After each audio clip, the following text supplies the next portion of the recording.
Fine. So thank you again, everyone. So how many of you are attending this for the second time?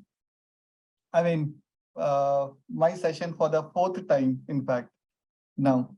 So anyone who has missed the previous session, especially the very previous session, because as it has been very recently announced that this is a second session of a three-part series.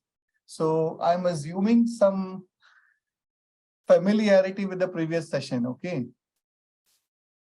Yes, another link has been just posted by the moderator. And before that, let me also help you with the GitHub link where you can download the code from the previous session so that you can do some hands-on along with me if you want, right? So yes, I have posted my GitHub link for the DataHour and the code for the notebook, which I had taken in the previous session, I have just posted. So you can download that and we can get started. So I'll try to wind up this in well within time. I do not want to extend it. So whatever I am able to cover, and if any topic remains, I'll try to take it in the next session. Deployment won't take much of a time, so we can still, take any leftover part in the next session. We can carry it forward, so don't worry. And what I'll also try to give you is a quick recap of what all I have discussed. Maybe that will help. So any questions I want to take from the audience who have attended my previous sessions? Any questions? Asking for a recap? No problem, no problem. I'll do that recap, don't worry. And questions, updated notebook from the previous session. Yes, it has been updated. So whatever the notebook I had taken in the last session, after the session, not immediately that day, but the next day I had uploaded the notebook, okay, my version of the notebook on which I was working during the session. So the one which you are downloading today is already at the updated one, Srinivasan, okay? So that is marked. I liked your one line now. So Srinivasan, please, for all regular comments and appreciations, thank you so much. Please use the chat box, okay? Use the Q&A only for asking questions. So that will help me, right? Fine. So I think the Q&A part is done. Let's get started. I'll just immediately share my screen. Okay. I hope my screen is visible, everyone. Okay, so this is the data link, which I have already shared it with everyone. You can download this code, okay? And I'm not running this locally today, just to save some time. I'm running it on a cloud where I have something like 7-core GPU, Titan RTX 5000. Okay, that will save our time. So because we are going to work with embedding models which are memory intensive, definitely, and will take a lot of time for training and all. Okay, so I've uploaded all my code to some cloud. And anyway, I'll update the notebook here itself. So the link remains the same. The updated notebook will be present here. So maybe I'll update it as a sentiment analysis part 2. Essentially, it's not a separate notebook. I'm continuing within the same. Okay.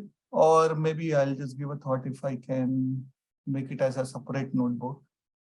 Okay, that I'll decide later. Okay, so but for now, you can download this and we can get immediately started. Okay.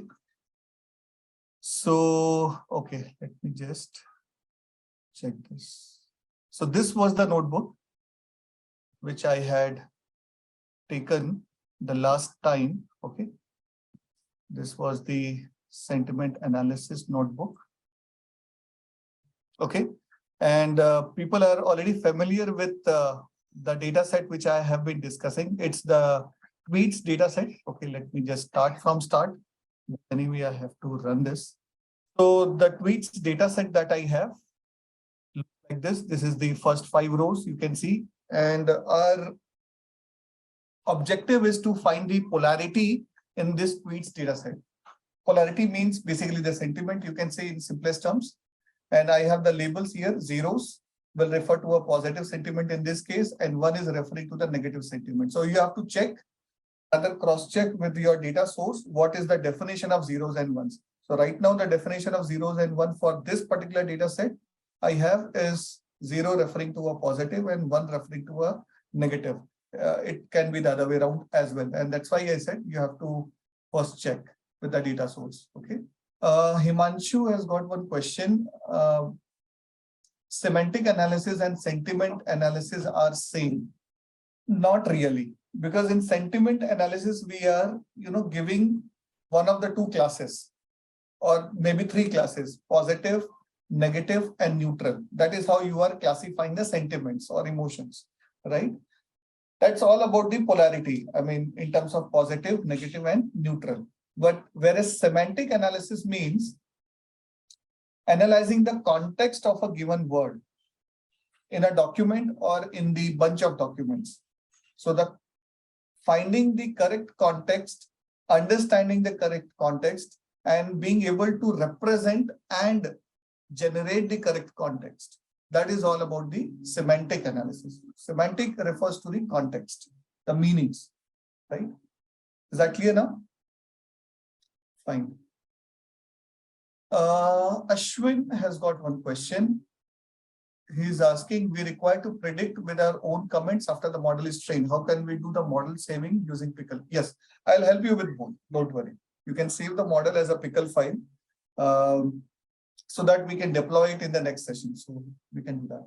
So normally I would use the pickle module, import pickle. Okay. So that is available. So we can use the pickle file. So you can dump it by using the highest protocol. So typically that is what I do. So I'll help you with that code. Can this GPU be, Sagnik is asking, can this GPU core cloud be usable by yes? No, this is a paid service. Okay. I'm paying $0.5 an hour for this GPU. So definitely for this 1.5 hours, I'll be billed $1.5. So that is my investment for your sessions. Okay. So this is not a free one. If you want a free one, definitely Google Colab is there for you. Okay, fine. So, I wanted a dedicated GPU so that I don't have to wait and all. So this took a bit time to get started, but it's all there. And I had to upload all my embeddings here. A lot of embedding files, and one of the embedding file is 3.6 GB. And that upload took a slight time. Okay. Anyway, good. So let's get started. So checking if the data set has got any null values. No, I'm dropping the ID column and I have left with only the label. Sorry, that was already dropped, and which is why. So that's dropped. You can say the value counts, roughly 75% are positive and 25% are negative. Okay. I'm just plotting the positive and negative here. There's nothing much. And then data cleaning. So I'll directly jump on to my data cleaner function. And before I go to that, stop words. So what are regular stop words? Stop word meaning is those words which occur very frequently in your corpus. Those words which occur very frequently in your corpus. So again, what is corpus? Corpus is collection of documents. What is a document? Each tweet or SMS message in this context here, okay, will be treated as a document. So each SMS will be a document. Collection of documents is called as corpus. And finally, what we are going to build is a vocabulary. Okay, I'm just quickly revising those terms. Vocabulary is collection of all the unique words from all the documents in the entire corpus. Now, why are stop words important? Because I do not want useless words or very frequent words or generic words for that matter. Okay, non-discriminative words, least informative words to be a part of my vocabulary. Okay, so I want these words to be stopped. I want these words to be stopped before entering or stopped not to enter the vocabulary. Okay, so I do not want these words to enter into the vocabulary, my vocabulary, which I'm going to build. Okay, so that is why these are called as stop words. And why do we want to stop? Obviously, I feel that these words are not going to be important. Okay, But there could be words like not somewhere, okay? So no or not, these are negative words. So if you want, you can, take those words out of your stop words list before you start applying them. Because let's say this feature is not working. I'm not impressed with this particular feature in the phone. Okay. So all the tweets are referring to phones, if you have already noticed, right? We're talking about some features in those phones, iPhones and Android both. Okay. That is all that tweets data set about. But if there is a word called as not, that's a negation word. So this is what I thought I would, communicate to you. So you can take out those, some of words, one or two words would be there, which might have some meanings attached to it. Okay. So those words should be taken off this stop words list before you start applying the stop words. Make sense? Okay. So let me just import all the stop words from the NLTK. So NLTK has been downloaded and up and working. There are 179 English stop words already available in NLTK. And similarly, the scikit-learn API has another 318 stop words. And what we saw is the intersection containing 119 stop words. So 119 stop words are common between NLTK and scikit-learn. Then I'm combining both the stop words list, and total I get is 378 stop words. Everyone knows about the stemmers and limitizers. So basically, we want to get rid of the various inflectional forms of the same word. We want to convert each word into their base form. And that is why we are going to use the limitizers. Okay. Okay. And then I think contractions we have applied. Let me just, so we have applied the contractions. This is the first cleaner function which we created in the last session, okay, where I am removing apostrophe s with space s. So it's like this one. Apostrophe s is being replaced with space s manually. This is by using a regex operation. Same thing you could have done by using contractions. All the contraction mapping and everything I have discussed in the last session. So we'll not get into all the details. I'm just removing the hashtags. I'm removing all the user mentions. I'm removing all the URLs which start with HTTP, but there are some URLs which do not start with HTTP. Somehow they enter into my vocabulary. So we can deal with that in some other way. Contraction mappings are fixed here. And then finally, I'm only retaining those words which are, so essentially I'm removing all the characters which are not, this is a negation operator, which are not alphabets. So anything which is not alphabet, small or capital, is being removed with a space. Can you see a space here? Okay. And then finally, I'm stripping all the extra spaces, converting the entire text into a lowercase, and then applying my limitizer function. Okay. So after I applied the limitizer, then this is the first 5 tweets cleaning. And this is the 24th cleaned tweet.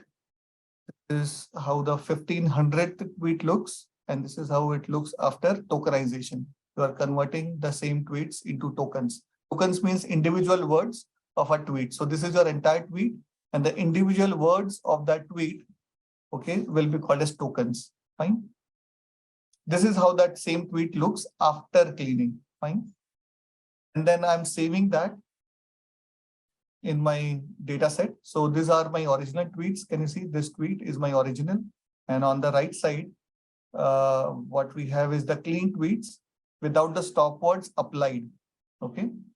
Now we did some data visualization. This is basically to visualize all the top 25 most common words in my entire tweets data set.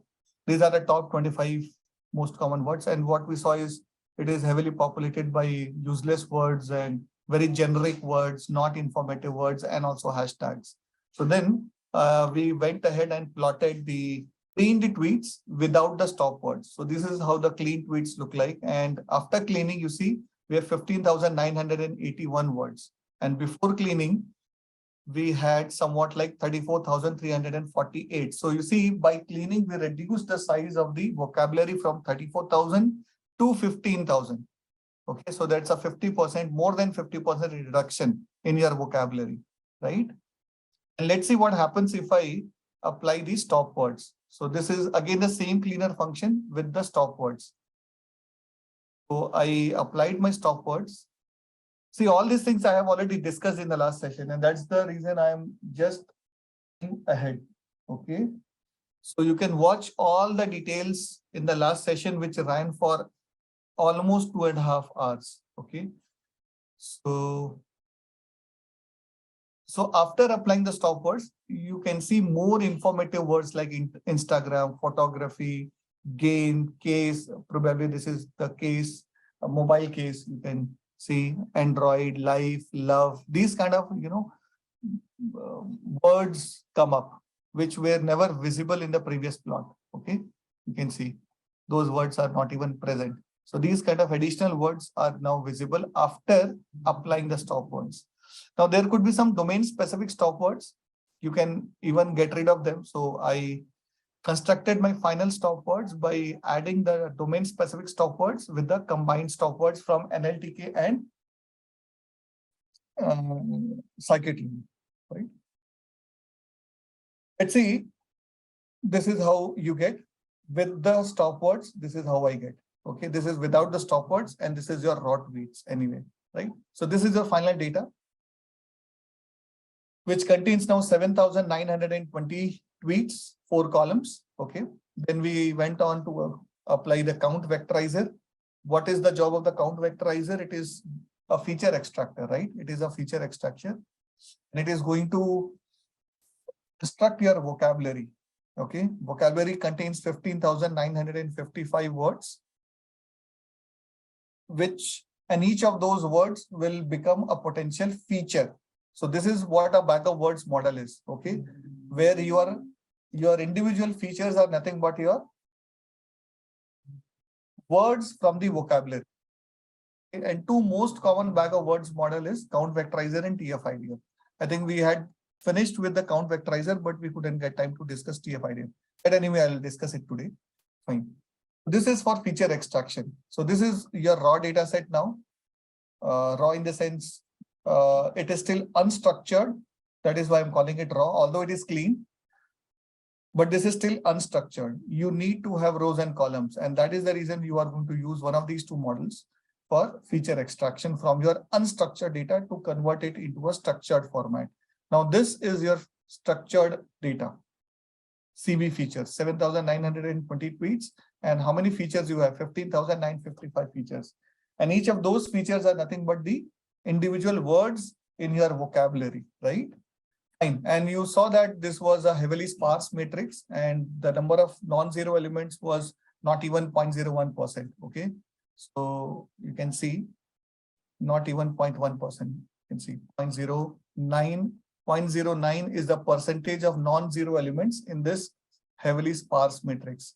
So your count vectorizer matrix is nothing but your DTM, what we call as document term matrix. This is your document term matrix, right? Where the rows represents the documents and the columns represents the features. Now these features are nothing but individual words. So what you are doing in this matrix is you are mapping which word from the vocabulary is present in which of the documents. So any word which is present from the vocabulary in your document will be marked by 1, 2, 3, 4, depending on how many times that word from the vocabulary is appearing in your document. That is what the count vectorizer essentially does. So your document term matrix will be a matrix of n rows and p columns, where n is the number of documents and p is the number of unique words in your vocabulary. And that's exactly what we have got here. 7,920 rows and 955 columns. That is basically the number of unique words in your document term matrix, your vocabulary, basically. It depends on the version. Okay. Whichever one of these two should work. So basically, I want to see the features. So these are all your features. So let me print the first 50 features. Okay. I'm just printing the first 50 features. These are your vocabulary words. These are your first 50 features. Okay. The same things here. or depends on the version of NLTK that you have and scikit-learn. Okay. 15,955. Okay. So this worked. So are there any questions? Let me check before I move on to the model building, converting it into a dense and inverse transform you can use to convert these numbers back into words. That is what I had explained. Let me see if there are questions relevant here. Sagnik is asking which GPU I'm using. I'm using the ones from the Jarvis Labs. Okay. And just check this. This link in the chat and check this out. But let me tell you, this is a paid service and I am not doing any advertisement for them. Okay. George is asking one question about the meaning of the phrases contents when I don't use the stop words. Is it not affected? Yes and no. So it depends. Okay. If you think that it is affecting the meanings by removing the stop words, I mean, you are only removing 300 odd stop words from a pool of 15,000. So if you want, you can retain them because the reduction in the vocabulary is not huge.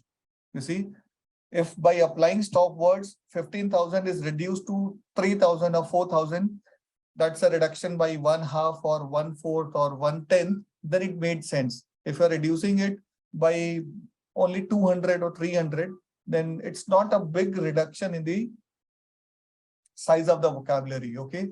So in that case, maybe if you want, you can even retain the stop words to build the model. Okay. You can try out both. I mean, I'm open to both. And in fact, I have actually built models where I have retained the stop words also. Okay. So that completely works. So you have to see whether it is overfitted or not. So that is one thing you have to keep in mind, because keeping the stop words tends to overfit the model sometimes. That is my experience. Mayank is asking, NLTK is deep learning? Answer is no. NLTK is a separate web, framework for natural language processing, just like Spacey is another framework. Okay. So these are the two most commonly used frameworks for text-based processing. For building models, you would be using either GenSim or maybe your deep learning libraries. So deep learning is all about model building and NLP is not model building. I have said this very categorically as the very first statement in my previous session. Natural language processing does not include model building. Processing ends here. This is where the processing ends. This is where the processing ends. You have processed the data, got the feature. This is where the processing ends. These are the features on which you are going to build your model, right? So NLP finishes here, literally. Contractions, Almer, I have already discussed in my previous session, so I'll not go and explain it in detail in this session. Mayank is again asking the words like, so can be a reason, can it be a reason of change we are experiencing in, see, there will always be some, words which you may not like, but then if you want to manually review all the 16,000 words, it may not be feasible, right? Because there will be, I am only, printing the first 50 words here of the vocabulary, only the first 50 words. And you can already see that these kind of words are present, which probably may not have English meaning, literary meaning, but they may have a sentiment attached to it. Please understand. So this is more like exclamation in the Indian context. Okay.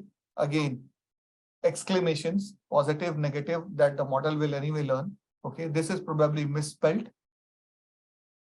Okay. This is probably misspelled. So, I mean, if you try to manually review each and every word, whether it is a dictionary word, then it will become very difficult. So what I can suggest is, if you are really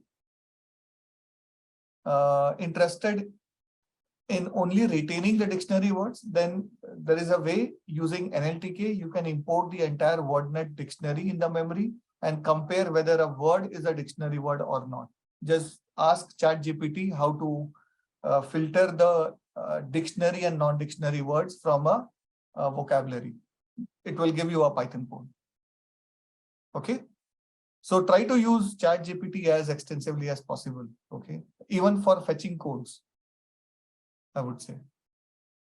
Noel is asking, are word embeddings a part? I'll come to the word embeddings. So I'll take that. Okay, coming to the model building now. I have taken, to save time, simple logistic regression, just to save time. I don't want to, discuss XGBoost and all the other stuff attached to it. Okay. And even with logistic regression, we saw that we could attain easily 87-88% accuracy easily. So what I did was a test chain split and did a simple logistic regression model. And you see that very easily. Your model is overfitted because the training accuracy is 97.79% and the test accuracy is only 88%. So this huge gap directly indicates overfitting. And that's the reason we went ahead and did regularization. I'll just execute the codes and run ahead. Okay. Then we cross-validated our models. Somewhere we did a grid search to find out the best value for the C parameter. So we are using liblinear as the solver, L1 as the penalty, and I'm trying to find the right value of the C. C is my penalty parameter, right? And we are applying L1 penalty because we have huge number of features in this data set. So L1 is your lasso, and lasso has built-in feature selection. So what I want is the model to be able to select which features are really important for the problem. So I want a built-in feature selection capability of my model. And that is the reason I'm choosing L1 over L2 penalty, right? So after the grid search, these were the results. And this is what I got, 89%. Okay. So initially it gave me 88%. You can see. And after grid search, I'm getting 89%.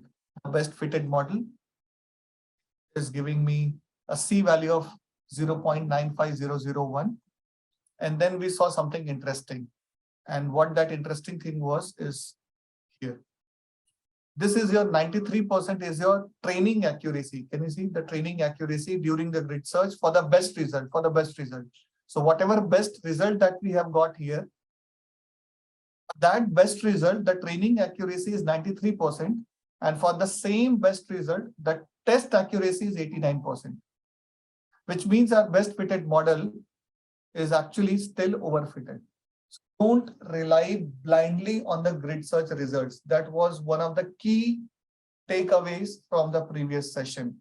This is what I have seen people doing recursively and desperately. They just want to improve the model blindly, whatsoever happens, without even dissecting that model or without even doing a post-mortem of the grid search results.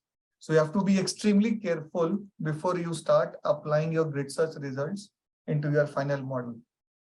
Okay, so what I wanted to conclude here is basically this grid search result that we got here as the best model, okay, is already overfitted because the training accuracy is 93% for that best result and the test result is only 89. So this difference of 4.5% is not acceptable. That is still too much. That is still too much, at least for logistic regression from my understanding. Okay. So what I did was I went back and did a manual grid search kind of. This is just like plotting the difference between the training and the test scores. And you can see that as the C value keeps increasing, okay, this difference keeps increasing. The difference. So y-axis is the difference between the training and the test scores, which means that the last value of C will have the maximum difference between the training and test scores. And what is the last value of C? The last value of C would be 1, which means that there is hardly any regularization. So you know that C is inverse of the regularization strength, right? C is inverse of the regularization strength. Same goes in support vector machines also. There also you have C, which is the inverse of the regularization strength. Higher C means lower regularization. And lower regularization means more chances of overfitting. So the moral of the story is The grid search is telling you go for a higher value of C, which means you are going to end up with more and more overfitted model, right? So let's go ahead with all that discussion. Then we created a pipeline here. In that pipeline, we have two things, the vectorizer and this logistic regression, which we have finalized that C will be 0.4 by a manual tuning, which I did it in the last session.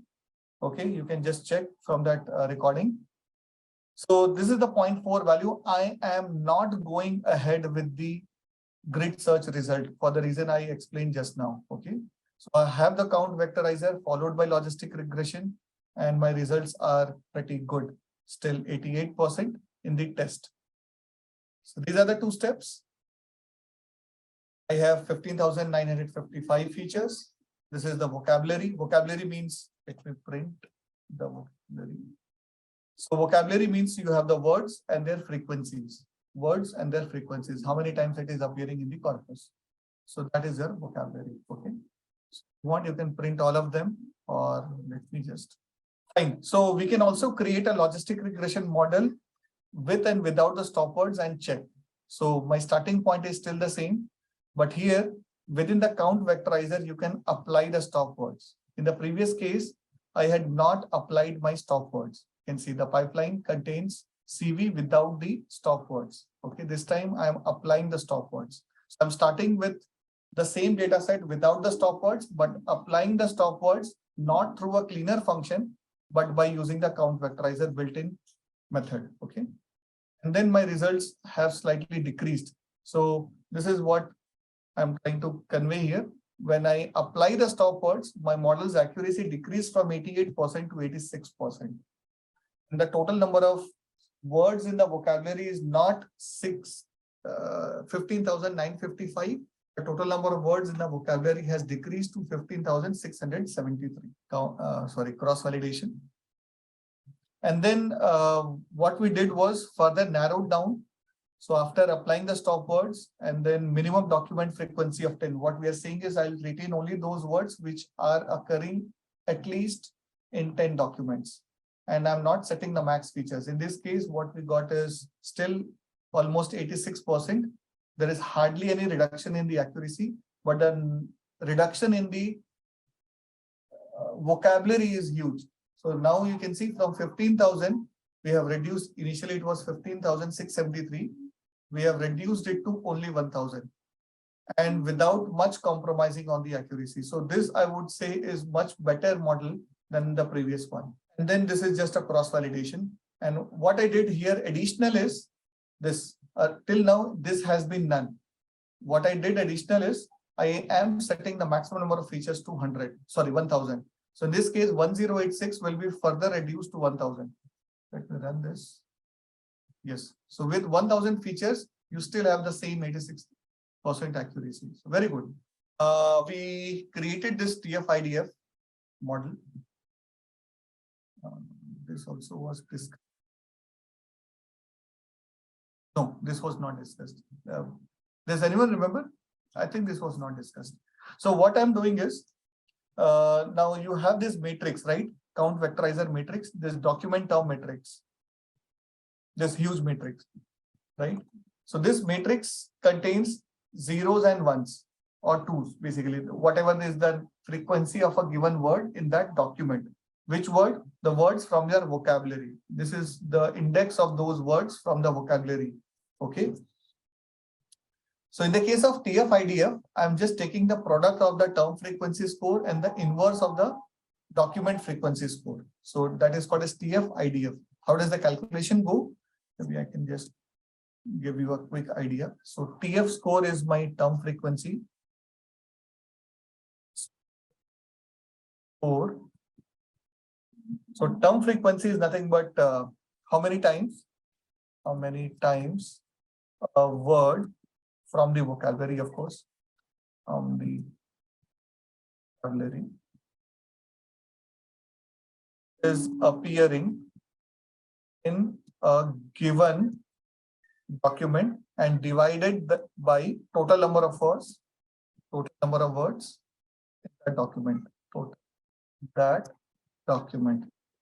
That is called as your term frequency score. So each word is called as a term now. So what is a term frequency? Basically, if there is a statement, let's say my doc one is I love, and the second document is, let's say, hey, I cooked pasta, and let's say today 1 second. Okay. Now you can see the term frequency of the word today in the second document will be given by term frequency of the word today in the second document is, it is appearing 2 times, and total how many words are there? You can see 5 words, right? The term frequency. That's how you calculate, right? That's comes as IDF. For each word, you will get a term frequency score. For each word in this document, you will get a term frequency score. So instead of zeros and ones, you'll have some fractions in this case, right? IDF score, basically, we take a log of something divided by something. Okay. And what is this? So that's the whole formula. Okay.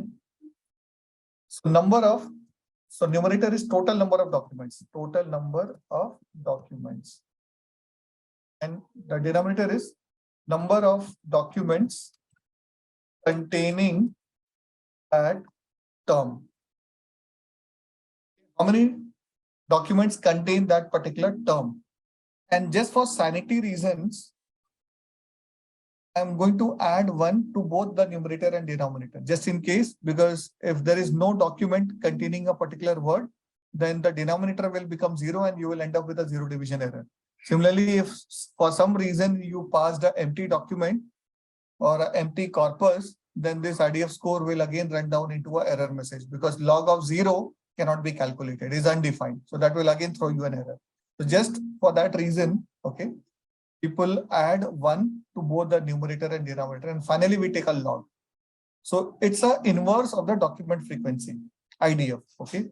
So total number of documents is in the numerator. So in this case, we have how many documents? 7,920 documents. And how many documents contain a particular term, a particular word? That comes in the denominator. Basically, IDF score penalizes those words which are equally frequent in almost all the documents. I mean, if there are words which are very, very frequent in almost all the documents, IDF score will be less, and term frequency will be high for those words. IDF score will be high for very frequent words in a given document. So ultimately, TF-IDF score is a product of, so TF-IDF is a product of these 2 scores, you can say. So you have the TF score and the product of IDF score. This is how it comes up. Okay. Anyway, so you can go through any tutorials on TF-IDF, you will get more details. So let me directly use the TF-IDF vectorizer. Entire code is same. The only thing different here is TF-IDF instead of count vectorizer. That's it. Remaining part is exactly the same. Fine.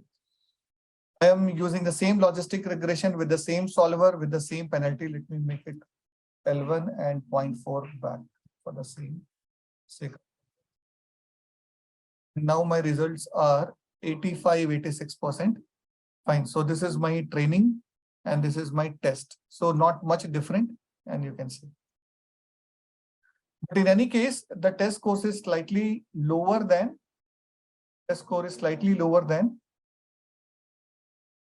the test scores which I got from count vectorizer, which means in this case, the TF-IDF is not a better choice compared to the count vectorizer. Once again, I repeat, here the test score is slightly poorer, you can say, compared to the test results from the count vectorizer. Okay, so this is not that good. So we'll go back to our count vectorizer. Okay. Okay, now this is doing dimensionality reduction. Let me put dimensionality reduction because this was also pending from the previous session. Someone had asked how to do dimensionality reduction. So I thought, let me put this code here. Okay, we'll talk about the dimensionality reduction also. But before I go to that, I wanted to discuss a couple of n-gram models. Okay, let me finish with this. Here, what I'm doing is, instead of using PCA, why we cannot use PCA? Because I had explained in the last class, PCA does not work with sparse data. So I'm using truncated SVD. And for comparison sake, here I have built my model with 1000 features. So for sake of comparison, I'll reduce all the 15,955 features into 1000 principal components. Okay. Once again, I repeat, I am going to reduce these many features to only 1000 principal components. That is what we are doing from the truncated SVD, right? So have a look at my vectorizer here. So I'm still using TF-IDF. You can, or if you want, you can take the vectorizer. It's up to you. Okay, let's keep it for now. Doesn't matter. It will take some time. This takes typically 10 to 15 minutes on a local machine with CPU. Okay, so let's see how much time does it take on a GPU, because you are reducing a huge matrix. Can you see you are reducing your matrix from 7,920 cross 15,955. You are reducing it to 7,920 times 1000. So this is the kind of reduction you are doing, which is why this is going to take some time. So let's wait for that. But as per my understanding, this doesn't work.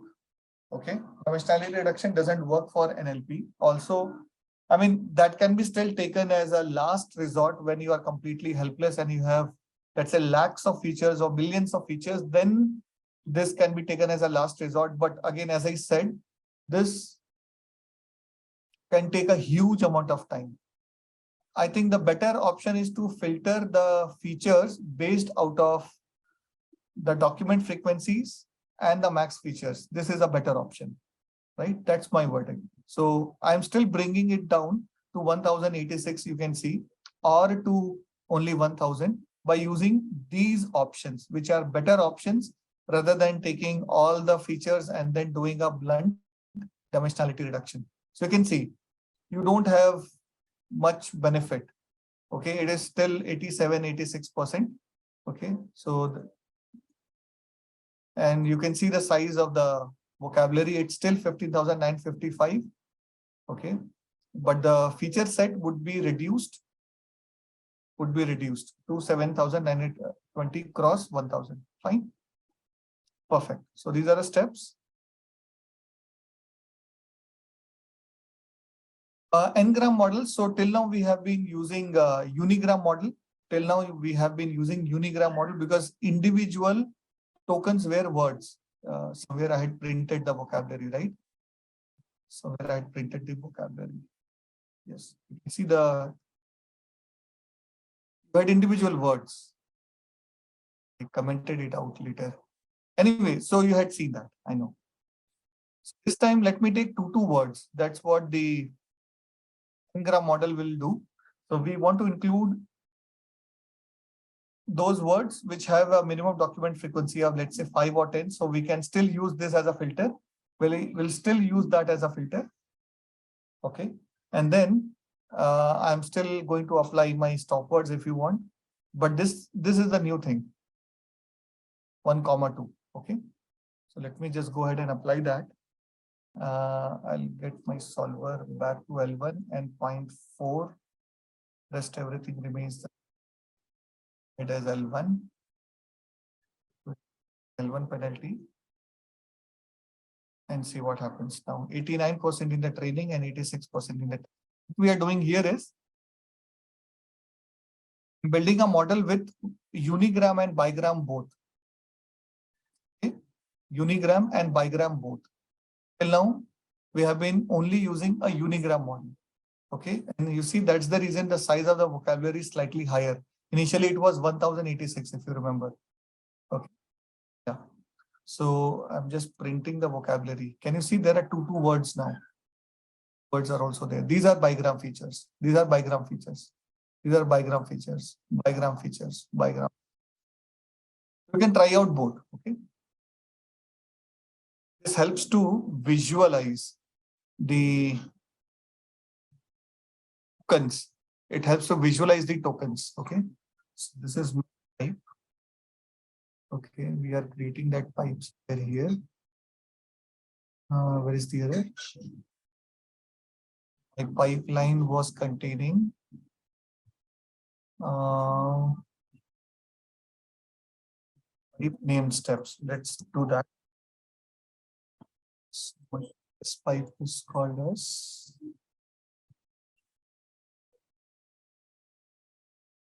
CB. Work now. Logistic regression. R. That LR once. Then I'll get the coefficients. That's one part. I think I'll not be able to generate the visualization. I'll just show you what I wanted to show. Okay. And I'll skip that part. Maybe I'll just, might be a problem with the cloud. So here, this is what I wanted to show you. Okay. So can you see all the unigram features? And a same visualization I have created for bigram features. Okay. Now you have the positive coefficients and negative coefficients. These coefficients are being extracted from your logistic regression. It works. Maybe I'll just check it before I upload the code. Okay, so we'll not waste time here. This is the kind of visualization you can generate, and this I got from one of the books. I don't remember the name. Probably the same which I had mentioned in the last session also. NLP in Action by Hobson Lane.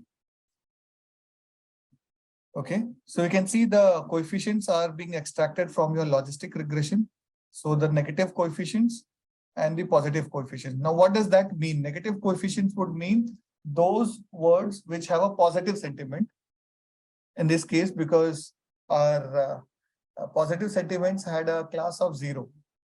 So class 0 has lower probabilities, whereas class 1 will have higher probabilities. Okay, so these would be the negative comments. These would be the negative comments. So what I'm trying to say here is those words which are present in the negative comments compared to those words which are present in the positive comments. I think that is the case. And you can even check. Here I am displaying the 3 grams or trigrams. Okay, I'm applying the trigrams. And how do you apply the trigrams? It's simple. The code is already there. So all you have to do is just change this. Okay, just change this 1, 2 to 1, 3. You will get the trigrams. Okay, so once you do that and run this code, you will get a visualization like this. Okay, which is, again, you can see which words or which trigram words. Here I have just filtered out all the trigrams, the most sensitive or the most informative trigrams. This is not printing all the trigrams. It is only the most informative trigrams, you can see. Similarly, these are the most informative bigrams. And these are the most informative unigrams. Okay. So this works. This works. There is no problem with mglearn. It's just that I am probably not able to get this sorted in the cloud part. Maybe, but this works. I just ran this code last week. So this code works offline. I'll just check this if there is any dependency. So the one which I will upload will have a working. Okay, so we'll not get into all that. Now, finally, we are coming back to our word embedding. So what is that? So let me start by saying this. What all we have applied till now. Let me discuss here. The main problems with a bag of word model is high sparsity. Okay, you have seen that most of the numbers present in your document of matrix are zeros. So not even 0.1% is non-zero, correct? So that high sparsity leads to issues when it comes to model building. Some of the algorithms are not very comfortable with those many number of zeros, okay? Especially the deep learning models. So that is one big problem. Second is the high dimensionality. So we had to run truncated SVD to reduce the dimensionality or use some filters so that you can narrow down to more important words in the vocabulary. Okay, so there are some solutions as I have already mentioned, right? So these are the three possible solutions. One, and the biggest problem here is the ordering of the words is lost. That is why we are calling it as bag of words or bunch of words, right? So that leads to loss of context. So there is no semantic relationship between the words in the vocabulary being captured. And to some extent that can be handled by n-gram tokenization. So you will see that bigram and trigram will slightly have a higher accuracy. Okay, but that also increases the size of the vocabulary. Okay, you have to check for overfitting also, because I have seen that in bigram, trigrams, again, it can undergo overfitting. So you have to be extremely careful with using bigrams and trigrams as well. So as I said, to some extent, it will be able to solve the problem, because in bigram and trigram, you are taking two words and three words. When you have two words, then some context is captured. So but the best solution is to use word embeddings.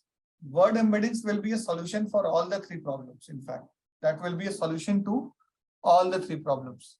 Fine. Let me see if there are comments in the chat box. People are asking for the notebook. This will be uploaded in the same link. Okay. End of the session. Not today, tomorrow. I'll take some time to update it and then I'll upload it tomorrow morning or so. Okay. So same link, and this link will also be posted in your YouTube, okay, in the comment section or in the description part. So word embeddings is a probable solution for all the three. Word embedding models gives word vectors. So what do we get in word embedding? What we will have is word vectors, which are dense representations. Okay, now what is the dense and what is sparse? Now sparse, you will have a lot of zeros. Dense will not have any zero. Once again, I repeat, sparse will have a lot of zeros, dense will not have any zeros. Okay. So resulting feature set, which will be used to construct our document vectors, will be dense vector. So what does a dense vector look like? For you, that will be just bunch of numbers. Maybe see, these are the dense representations. Okay, so there is a word called a sentence. I can just show you. So this word is now being represented by a bunch of these 10 words or 20 words, whatever. Okay, numbers, not words. Sorry, numbers. Another word being represented by a bunch of numbers. Another word being represented by a bunch of numbers. So some of these numbers are positive. Some of these words and numbers are negative. Another word, final, that is being represented at this. So you can see the word like king is being represented by a huge vector like this. So what is vector? Ultimately, vector is nothing but a collection of numbers, bunch of numbers. That's it. And you can see that none of them are zero. That is why I'm saying it is called as dense. So it's 300 dimensional. You can see it's 300 dimensional. It is 300 dimensional. Okay. Now the only question is, how do I generate these? That I will answer. Okay. But this is how the word embeddings look like. Clear? So word embeddings and word vectors, they are synonymous. Don't get confused. Word embeddings and word vectors are synonymous. Okay. And they are dense representations. And this is how the dense representations look like for any given word. So here the given word was king, and we are getting the word vector against that word. And this is how it looks like. So the dimensionality of the feature set is limited by the size of the word embedding. So for example, what I'm trying to say is this embedding size, you can choose. So for example, you can choose to embed this word king into a feature of dimensionality 20 or 50 or 100 or 200 or 300. Now that is completely your choice as a hyperparameter. That also I've mentioned here. We'll go through this document once. So essentially that's your hyperparameter. I have told you this. Word vectors and word embeddings are synonymous. And the vector size, also called as embedding size, is a hyperparameter. Okay, if you want to create your own word embeddings, you can use deep learning. You can use deep learning, or you can use one of the built-in pre-trained models. So for today's demonstration, we will use the built-in pre-trained models, okay, for the sake of brevity and time. So let's go back. So what I'm trying to say is your feature set will not have a dimensionality of 16,000 or 1,000 or 5,000. The feature set will have a dimensionality of 50 or 100 or 200 or maximum 300. That's it. So if you decide that you are going to encode or represent every word as a bunch of 10 numbers, then your entire corpus will be reduced to 10 dimensional. Okay, your entire corpus will be reduced to 10 features only. So what I'm trying to say is the total number of features will be equal to the total number of features is equal to the size, or what you call as length, of the word embeddings. And that's a hyperparameter. This is a hyperparameter. Unlike the previous case where the total size was equal to the the length of the vocabulary. Initially, the total number of features was equal to the total number of total number of words in the vocabulary. That's how the bag of words model is different, right? I've summarized that bag of words model also. Okay, so it's clearly mentioned here. The total number of words in the vocabulary decides the number of features. In this case, because each word from the vocabulary is going to become a feature, whereas in the case of embeddings, the total number of features will be decided by the length of word embeddings, which you get to decide. You want to take 10, or you want to take 20, or you want to make it 25, you want to make it 50, whatever. So that's the final restriction you are directly imposing. So these two differences are very clear to everyone. Any questions on this? Any questions before I move ahead to the third part? No? Yes? No? These two differences are very clear. Against the bag of words model, if you have attended the previous session, it should be clear now. Bag of words model will give you sparse, whereas word embeddings will give you dense. And how does it look? I've just now shown you. This is how your dense model looks. So they don't contain any zero. That's why it is dense. Second, what I said is the bag of words model will give you the total number of features, which is equal to the size of the vocabulary. Similarly, it has no effect of grammar or the order of words, which is why you are losing context. Whereas in the word-to-word case, you are able to retain the context of each word in a given document. Okay. And how does that work? Let's see. So there are two variants. Okay. Let me read this part. So there are two ways you can create the word embeddings. I'll show you both. Okay. So one is either use the word-to-vec model, again, which comes in two more variants, continuous bag of words, and the other is skipgram model, or go for the glove, that is our global vectors, or go for fast text. So these are three options, not just two, but actually there are three. Okay. The main difference between word-to-vec and glove is word-to-vec will be able to capture the context of every word in a given document, whereas global vector, glove is a short form of global vector. So that will be able to capture the context of each word in the entire corpus. Whereas fast text is where you are encoding characters instead of words. Okay? We are encoding in this case, bunch of characters instead of words. That's the biggest difference. Okay. So in Word2Vec and glove, we are going to encode each word. Just now I have shown you many times, right? For each word, you have a word vector. For each word, you have a word vector, right? For each word, you have a word vector. Whereas in the case of fast text, you are not encoding words. You are going to encode characters, bunch of characters. It could be single character, 2 characters, 3 characters, 4 characters. Okay, that's it. All these are deep learning models. So essentially all 3 are deep learning models, and the Word2Vec and global vector model, glove models, they are readily available in the GenSim package. So I'm going to use the GenSim package. Okay. I'm going to use the GenSim package. Ready? Okay. So what I'm going to do is, this is a small tutorial on word embeddings, which I'm going to share along with my sentiment analysis part 2 notebook. Basics I have already discussed here. Let me check if my GenSim is installed in this. No, GenSim is installed. And what is GenSim? GenSim is a library which contains all these pre-trained models. Okay.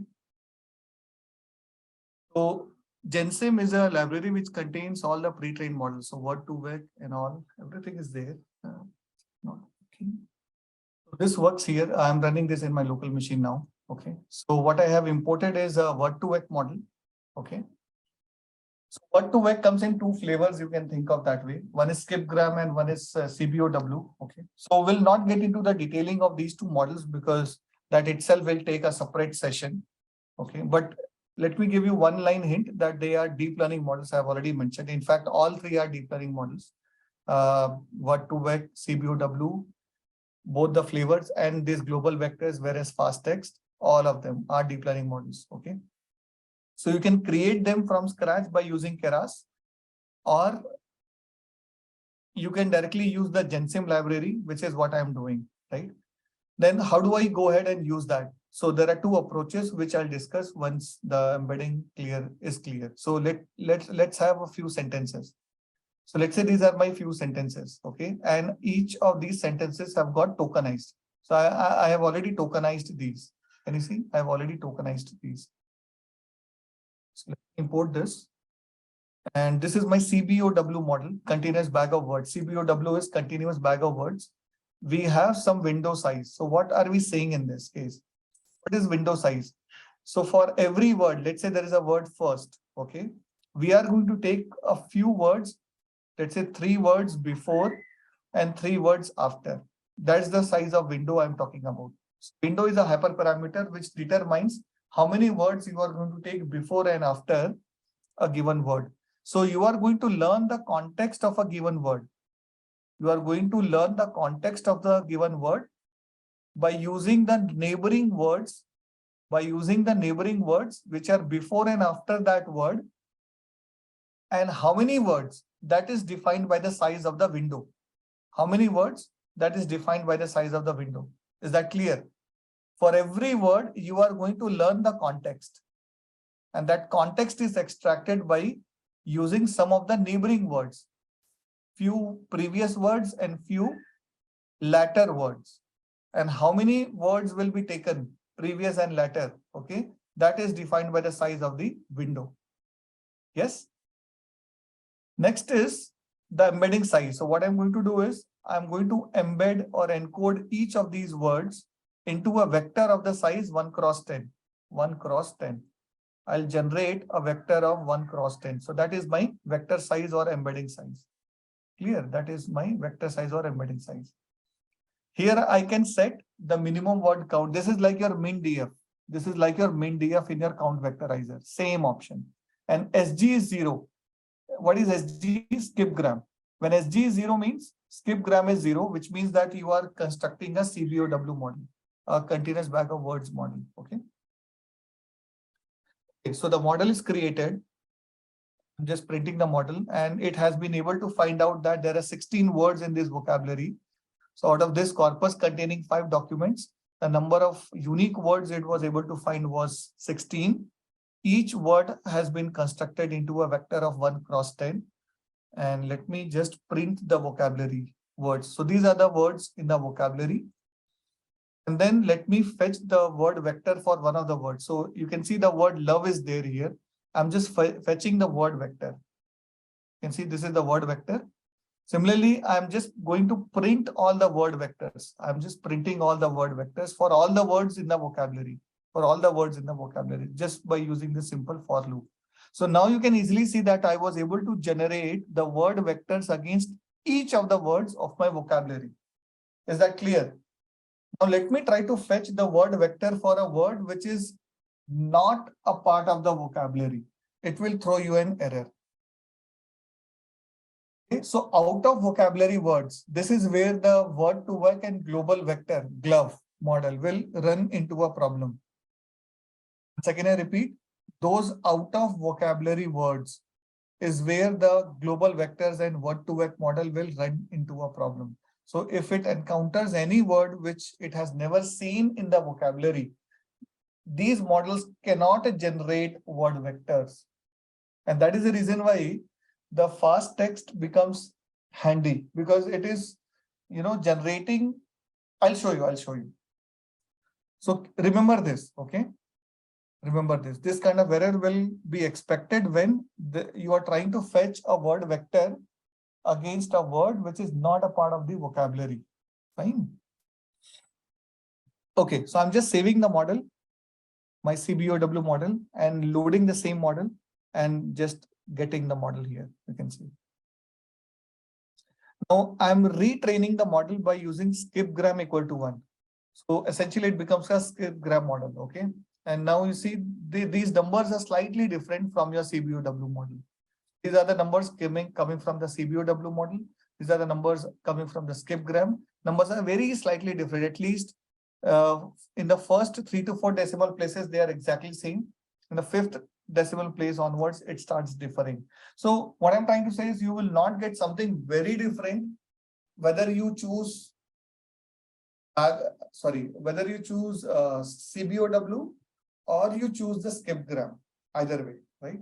Now, which one to choose in what kind of scenario, that will need some experience and experimentation. Although there are, some generalizations available, but I would always suggest you to experiment with both and then select the one which is giving you a higher accuracy. See, this is still not model building. We are still generating features by using the word embeddings, okay? We can do some computations also. Let me demonstrate some computations. Okay, now I'm going to import this file. Okay, now what is this? This is basically, you can download this also. This is already generated.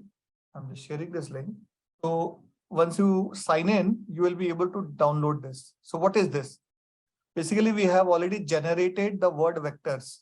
Okay, there is a link. Let me show you that link first.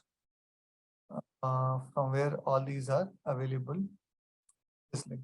So you can download all these word vectors. Can you see? Glove 6B. So I can use this glove model zip file, which is trained on 400,000 vocabulary words with 6 billion tokens.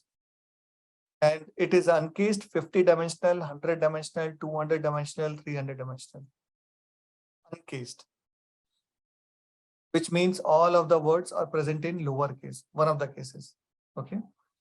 So for each word, you will have a vector already available to us, which is pre-trained. Pre-trained on which corpus? Corpus is your Wikipedia 2014 and GigaWords 5. Okay, the link is given. And that corpus contains how many tokens? 6 billion tokens. And within that, how many vocabulary, or what were the number of words in the vocabulary? 400,000 vocabulary words. So these are the total number of unique words across 6 billion tokens. That is what I'm trying to convey. So you can directly download this and use it.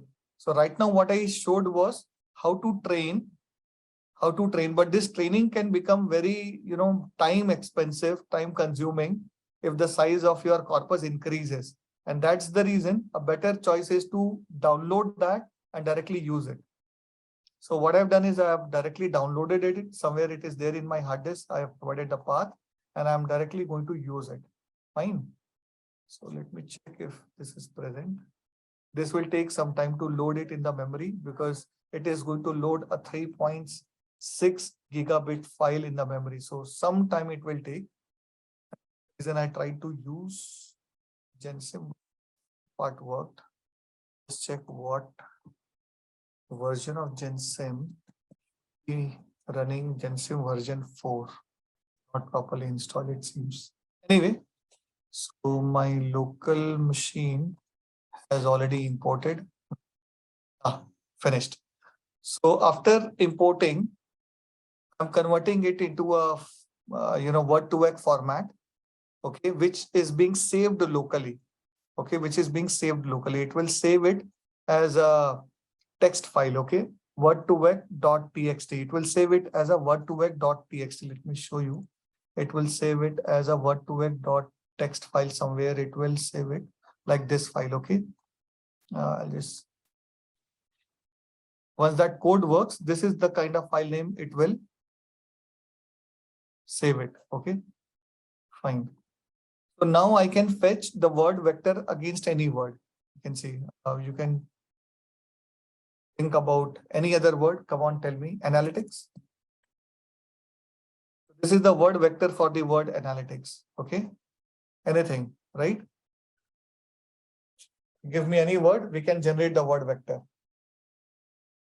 Fine. So let me show you the word vector for the word king once again. And similarly, I have got the word vector for some other word if you want. Maybe this is the word vector for the queen. Okay. What I'm doing here is I'm trying to find out the similarity between two word vectors. So since these are vectors, I can do some calculations. So what calculation am I doing here? So what I'm doing is I'm subtracting the word vector of man from the word vector of king, and I'm adding the word vector of woman. So I get some resulting word vector. Once again, word vector of king minus the word vector of man and adding the word vector of woman. So essentially what I'm trying to find out is the woman equivalent of, so what is the woman equivalent of king? This is the question you are asking your model. I get some word vector and I'm trying to find out the similarity of that resulting word vector with queen, and it tells me that these two word vectors are similar by 73% probability.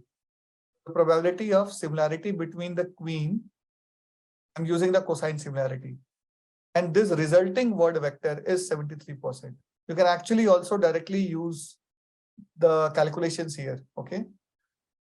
So positive means you are adding woman plus king minus man, and you are getting the top three results. Once again, I repeat, you are adding the word vector of woman and king and subtracting the word vector of man and then getting the probabilities and printing the top three results. So let's see what I get. So queen, monarch, princess. So these are the top three results that I get. I'm asking who is the god of cricket in India? This is the question I'm asking to my model. Who is the god of cricket in India? Okay. So I'm adding the word vectors of all three. Do you find it strange? Anyone, please, in the chat box? Do you think the result is strange? Or was it obvious? Pretty obvious, right? Very good. So this is the level of intelligence the word vector has. This is the level of intelligence. What did you do? You just extracted the word vectors of these three words, these three keywords in this question. This question has got three keywords, correct? First keyword is God, second keyword is cricket, and the third keyword is India. And I simply added these three keywords and see the result came up as Sachin. So that is the level of intelligence available with the word vector. That is why it is so contextually aware. Okay. This time I'm asking what is the female equivalent of the word male? So I'm getting woman as the answer in this case. Sorry, man. Female equivalent of the word man. So from manness, you are subtracting word male and adding the word female. So that is man minus male. Basically, you are subtracting the gender from the word man and adding another gender called as female. So man or, this is the kind of species you can think of. This is the species. From that species, you are subtracting the male, and for the same species, you are adding the female. And then you are trying to identify what will be the female equivalent of that species called as, right? So perfect. I can give you some more examples, like what is the similarity between the word vectors of strawberry and mango? Now they are 63% similar. Okay, but if I try to find out the similarity between novel and book, again 61% similar. But if I see the similarity between novel and mango, you see not even 1%. Not even 1%. So the word vector of novel is very different from the word vector of mango. And that's the reason people prefer using word vectors, because the context of novel is not at all similar to word mango.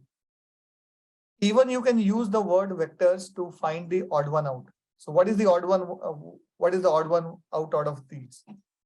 Mango, banana, apple, rose, right? So in this case, I've got rose. Okay. In the previous, let me ask you guys. So which is the odd one out in this case? What is the odd one out in this case? Okay, let me take the answer. Cereal. Absolutely, absolutely. Okay. And even you can use, let me see. No, so this is working code. Let me delete that. Okay. There are questions. Let me just check. Rasika is asking whether glove will be used for analyzing only medical data. I never said this is a medical data. This is already a pre-trained model. So this mostly works. If it doesn't work, then what you can do is you can import this model, discard the weights, and you can retrain. That is option number 1. Option number 2, in fact, the first option is to use as it is. Second option is to retrain. Or third option is to use an embedding layer, Keras embedding layer. So these are the 3 options which I'm going to talk about here. Just a minute. Okay, let me finish with this notebook first. So these are the 3 options normally people use it for.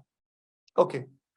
I've already demonstrated all these. So these are the links. You can read them further. Let me show you something interesting about the fast text. That's the improvised version. And basically considers phrases or characters. Okay. The fast text will encode each character, whereas word2vec considers words. Fine. Once again, I repeat, the word2vec and glove, both of them will consider the word tokens to build the representation, but fast text will take phrases or characters. Okay. So this is the corpus. This is the corpus. And let me train a fast text model. Yes, that is trained. And I'm getting the word vector of future. Can you see the future is present in the corpus?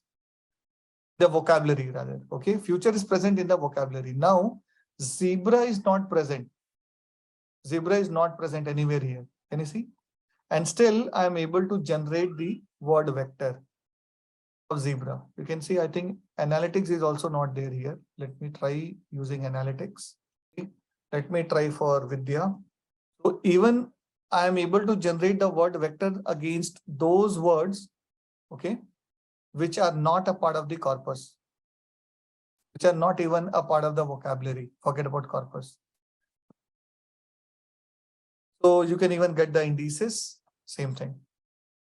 Total in this case, we had 21 words. Now, how do I apply all this to my existing problem statement? Okay, so that is where I'll go back to my notebook. Let me see. Now, running this will be difficult, but still, okay. So I have a different notebook where it is already done. I'll just show the outputs because it's not working right now. And if I try to execute the code, it will take a lot of time. Okay, so I'm just showing the word embeddings, how to use the word embeddings for sentiment analysis, finally, which is the main topic of discussion for today. If there are questions, let me quickly check the Q&A first. Okay, so in the Q&A, I have got one question from Noel. Are word embeddings part of NLP or model building? Word embeddings will be a part of NLP because we are still processing the text and extracting the features, Noel. That's our answer very clearly. Mayank is asking, sir, practical use of doing this model. This is what we are going to see now. Vinu is asking, can you talk about truncated SVD? Not the right time. Truncated SVD is a variant of PCA. That's the only one line hint I can give you.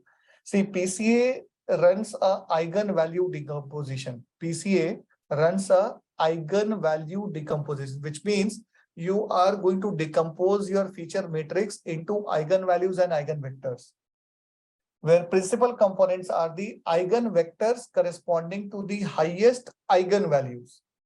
What truncated SVD does is SVD is singular value decomposition. So you are going to decompose your feature matrix, which is your feature matrix. This is a feature matrix, right?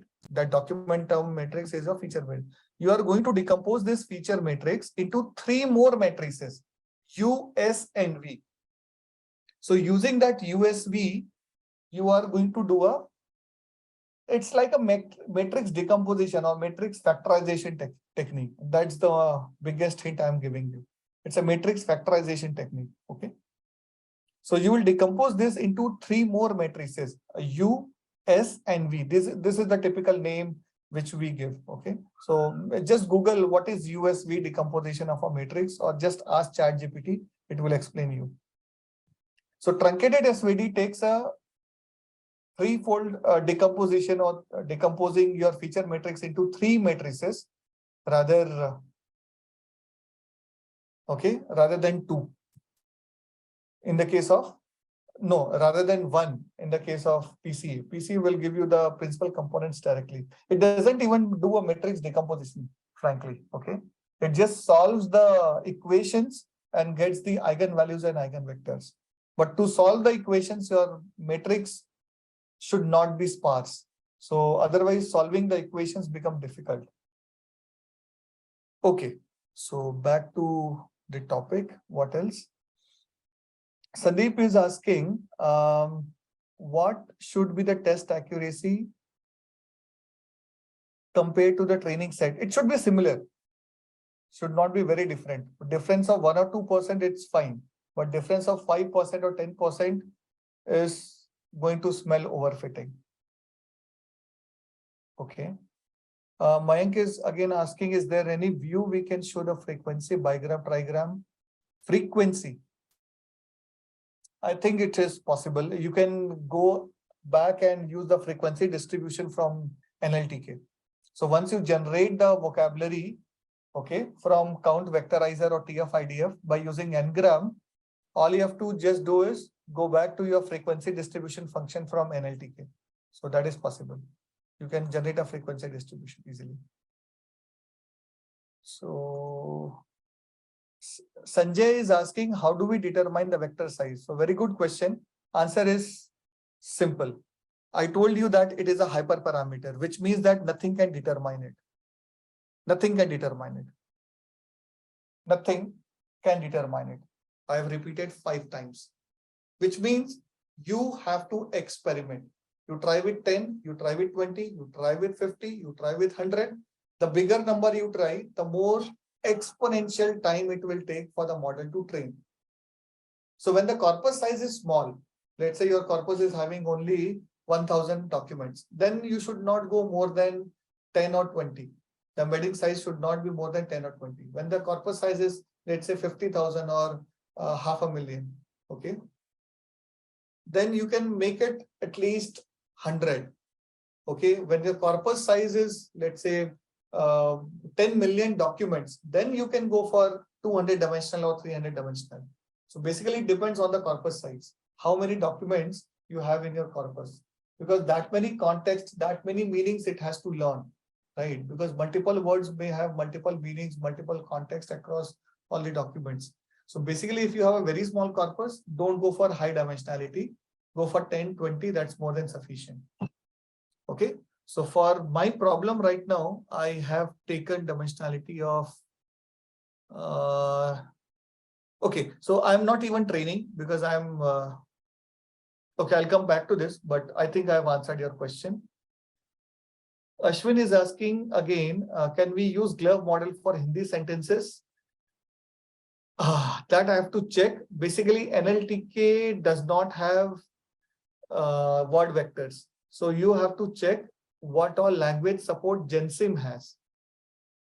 So what languages GenSim, in that way, that is one. You might get other language support, including Hindi. But again, the bigger question is, what all word vectors are available in GenSim for that particular model? That also you have to see, because these global vectors, all the links which I had shared, they are all for English. So you have to check. So word vectors for Hindi language download, let's say. So something should be available. Now you are looking for word vectors, not the images. Okay, so these are vector icons. So it's a bit tricky, but it should be possible. So FastText also supports 157 languages. So the worst case scenario is if you don't get pre-trained word vectors. Yes, this is what we wanted to look ahead. So pre-trained word vector you want, right? So pre-trained word vectors. So I got this. Fine. If you want, I can share these links with everyone. So this can be helpful. Just check if you can download this. So once you have the pre-trained word vectors, how to use it, I'll show you. That code will not change. Okay. That answers your question. Further, anything, if we want to train only on medical data, can I use word embedding? See, everything can be trained using glove. Okay, it doesn't have to be medical data or any specific. Only thing is these pre-trained models have been trained on a completely generic. I won't say that generic, but why I'm saying generic is it is not specific to a particular domain. So it contains words from all the domains, and that is why it is generic. Okay, when it is being trained from the entire Wikipedia, imagine it is being trained on entire Wikipedia and gigawords 5. So that is the size of the corpus, you can imagine. Okay, 6 billion corpus word tokens and 400,000 vocabulary words. So literally every single vocabulary word, every single dictionary word would be included in this. But if you still think it needs a retraining, then I suggest to use Keras embedding layer. Okay, how to use it, maybe we can discuss it in the other session, but that's the only and the best way. Okay, fine. So let me go back to this now. So I'm just importing GenSim and again, word2vec.txt file, which was generated. Okay. So this was generated, right? Just now, when you run this code, this code, when you run this code, it will generate that file, word2vec. Okay. Yeah, this. It will generate. So output file name. This is your output file name. Okay. It will generate that. word2vec.txt. So that file name, I am importing it here. Okay. So I'm importing it here. So, okay. Is that gone? Yeah, sorry, here. And then this is converting everything into a list of tweets. Converting everything into a list of tweets. Okay, because if you had noticed my corpus every time had been a list of documents. Can you see? This is your corpus, a list of documents. List of documents, and that too tokenized.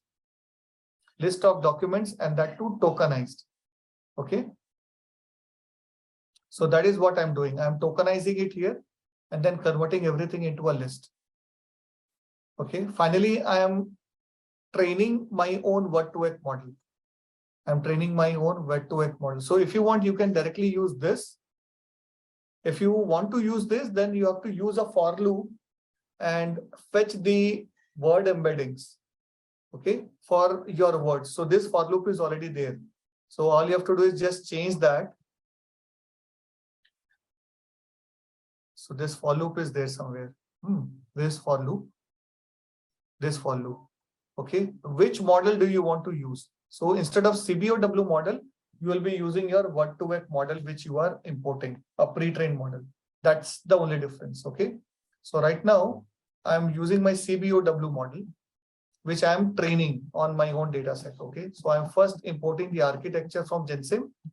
It's just 3 steps. First step is to import the word-to-vec from the GenSim. So import is happening here.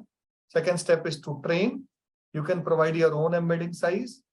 Window size is 3 I've taken. Minimum document frequency is 5. Skip gram is 0. So it becomes a CBOW model. Once I train on this, these are the dictionary words I get.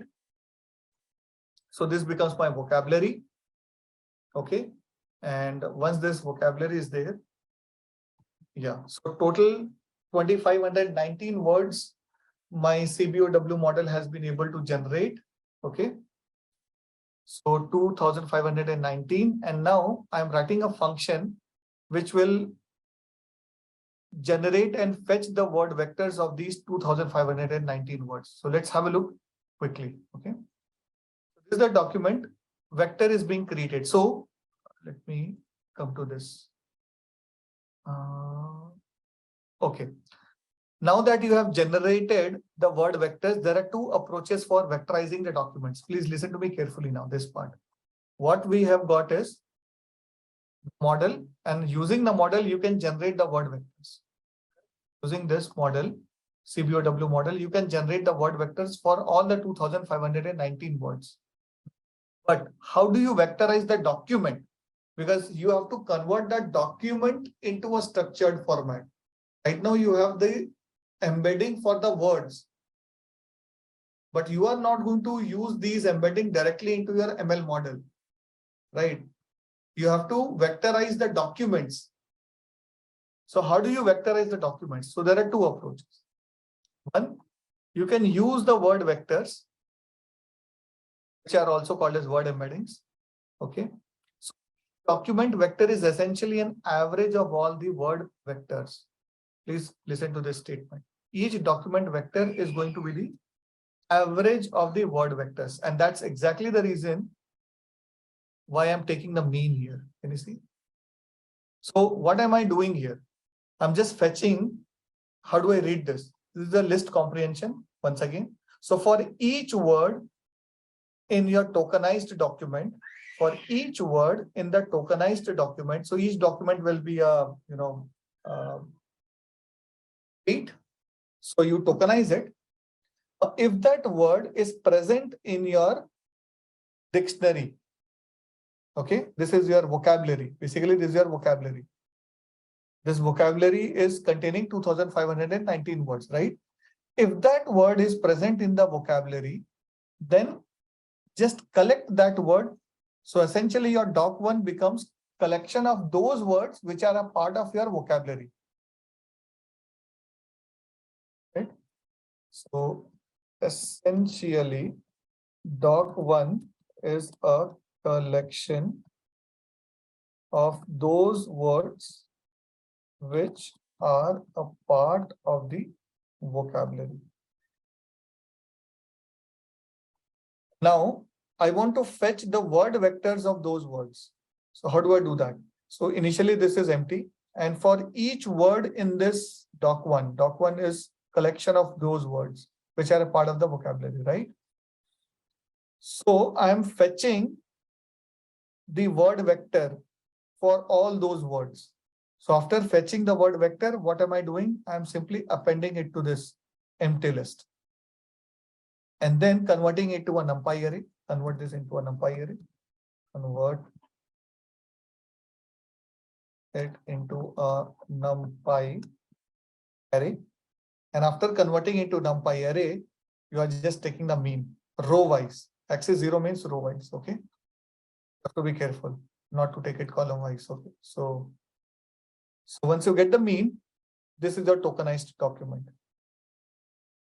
Sorry, this is a vectorized document. Fine. So this is what I said. So each document vector is essentially an average of all the word vectors.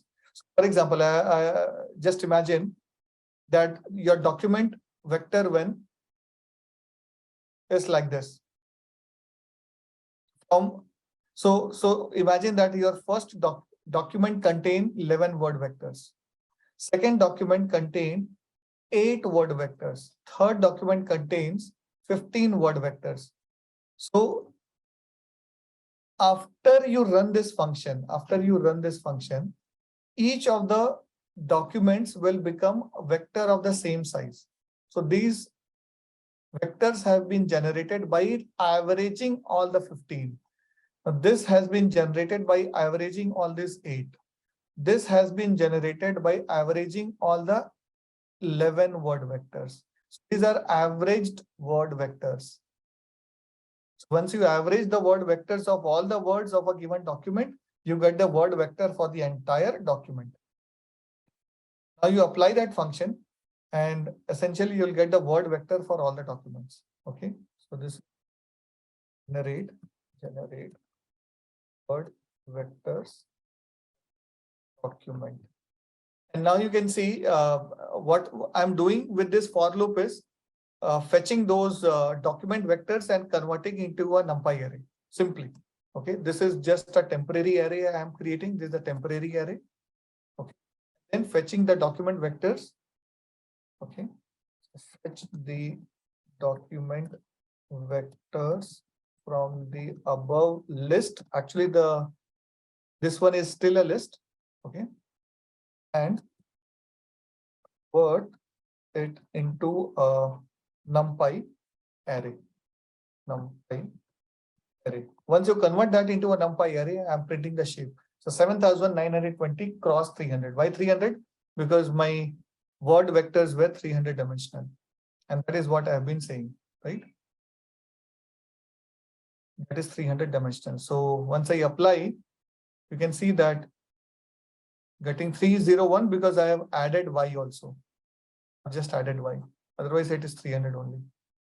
I converted these features into a data frame. Can you see? This is a dense, clearly shows the dense vectors. You see, none of these numbers are 0. None of these are 0. That's why it is a dense vector representation. 301 because the last column is y. The last column, can you see? Here is y. Okay, perfect. I just created a copy and then so once you have this, then rest all things are same. Okay, you can just do a test and split and run your pipeline. That's it. What I've done here is nothing different. Okay, I did a test and split. This is my word embeddings. And then you are just creating your model from that. Okay, this is the F1 score and that is why it is less. But the accuracy is still high, around say 87-88%. I'm not running it just to save time. And here again, I've created a pipeline. So in the first step of the pipeline, no, I'm not. Okay, you can create a pipeline and standardize it. You can actually create a pipeline and standardize it. So what do you want to standardize? Normally, sometimes I've seen that standardizing this feature matrix is very helpful. Which? This feature matrix. Standardizing this feature matrix is very helpful. Sometimes, not always. Definitely it is helpful for deep learning models. So if your end model is a deep learning model, then standardization very much helps. So the input is this feature matrix. This feature matrix can be standardized by making a pipeline. And then you can run your logistic regression and then have your cross validations. So this part anyway, I'm skipping. PCA will throw you an error. I told you very clearly. And SVD I have already demonstrated. Okay, so I just kept it to show you the error message. So you cannot run PCA, that's very clear. And truncated SVD I have already demonstrated. So that part is also done already. So this is how you would be using the word embeddings. This is the accuracy we have got 85%. I'm not running this again and again. I'm repeating because this will take some time, because creating the word embeddings for all the 15,000 words and then running your model will slightly take time. And in the interest of time, I'm only showing you the outputs of the previously run model. Okay. So this is how you are going to generate word embeddings and use the word embeddings for transforming your unstructured data into a structured format. This is how your structured data looks. The dimensionality, that is basically the number of columns, will depend on your hyperparameter. That is your embedding size. Okay. Go through this. I'll upload this document also. Read this. Okay. So these are the two approaches. One is your word embedding approach, and the other is by using the bag of words model, which we discussed in the last session. So this approach was already discussed, and this is the approach we have discussed it in today's session. Comparison of the two approaches is already there in the end, which I discussed it already. And you can follow these links and download this in your local machine. Want to run this, right? Let me see if there are questions. Antonia is asking, kindly explain to me what is the use of lambda function here. Lambda functions, okay, I might have used it somewhere. So lambda function, where is that? I think here. So here what I'm doing in this lambda function is, so X will be a tweet. I'm just splitting the tweet. That's it. Okay. I'm just splitting the tweet. And the output of this lambda function will be a list of tokens. So essentially this becomes a list of tokens. And that again, I'm converting into a list. So your entire data set becomes a list of tokens.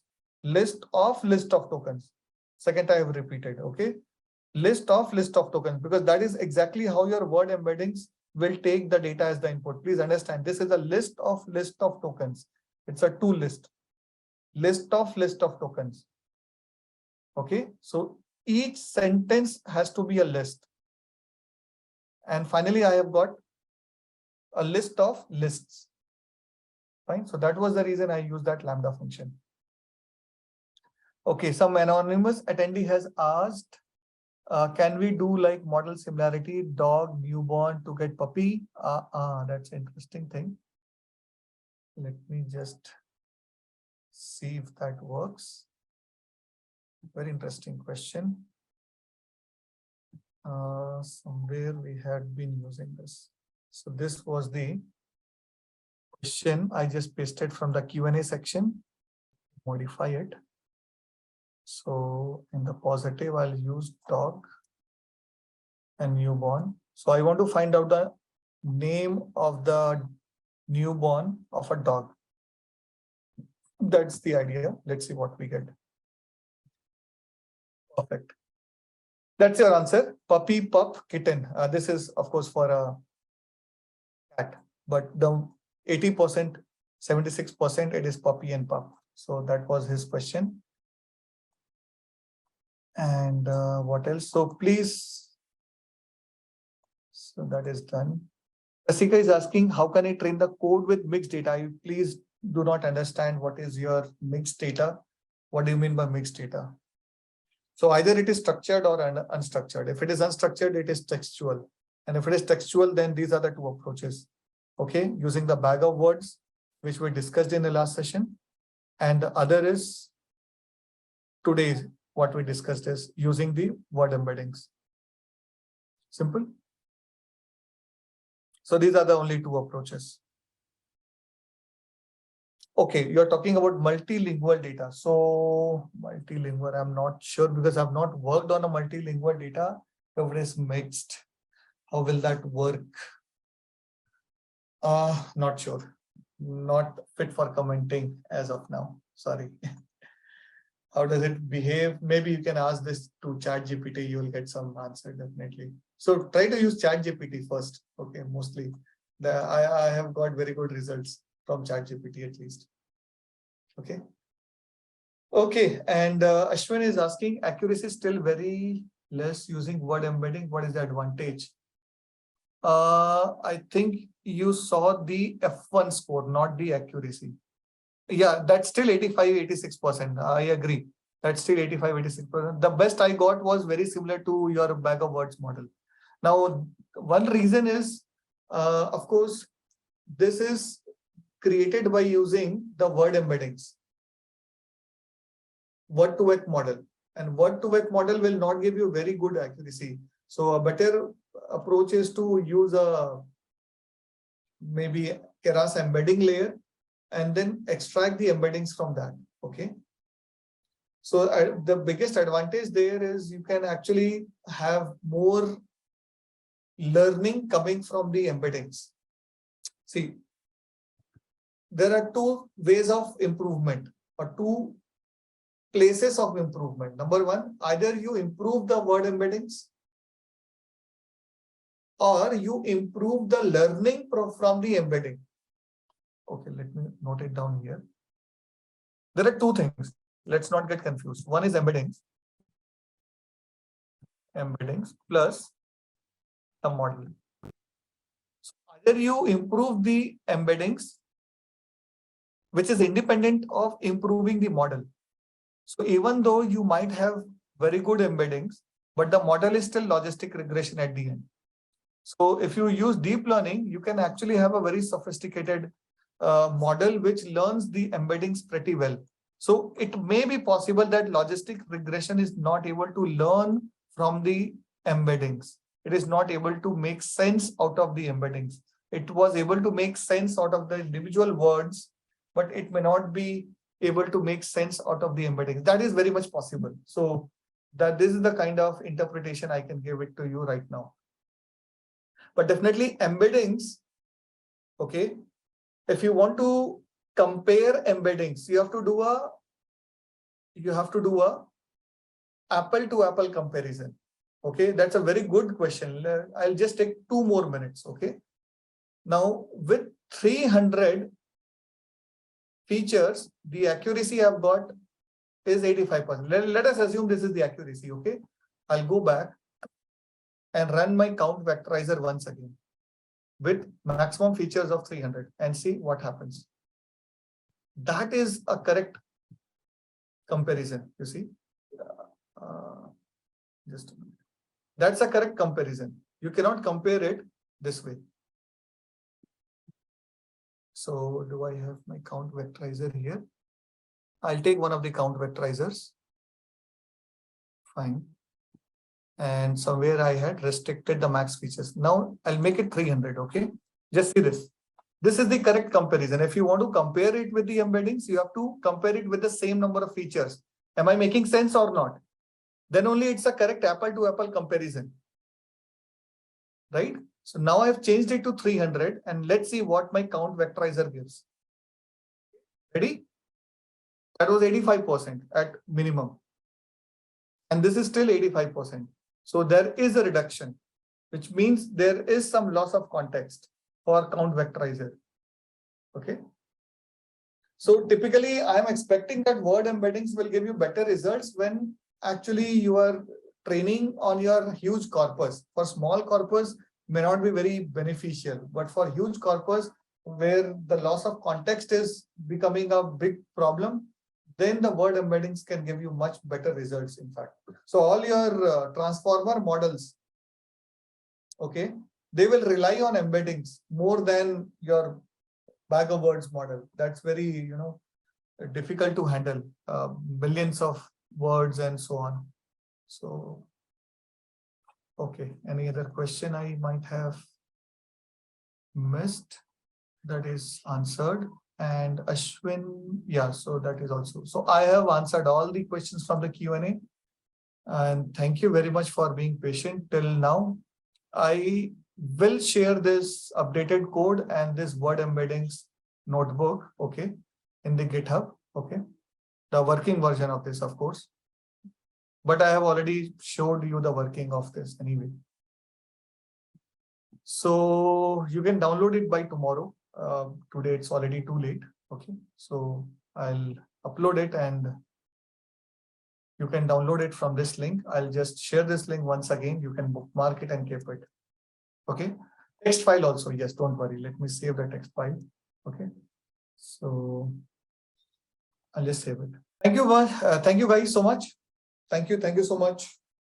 And we'll meet in the third part where I'll be actually saving these models into a local machine maybe and show you how we can deploy this to make this a real-time end-to-end project. And if you wish, maybe you can tell me if you are interested in learning how to use Kera's embedding layer, because I'm not very sure how many people here are comfortable with deep learning. That's the reason I avoided getting into that discussion.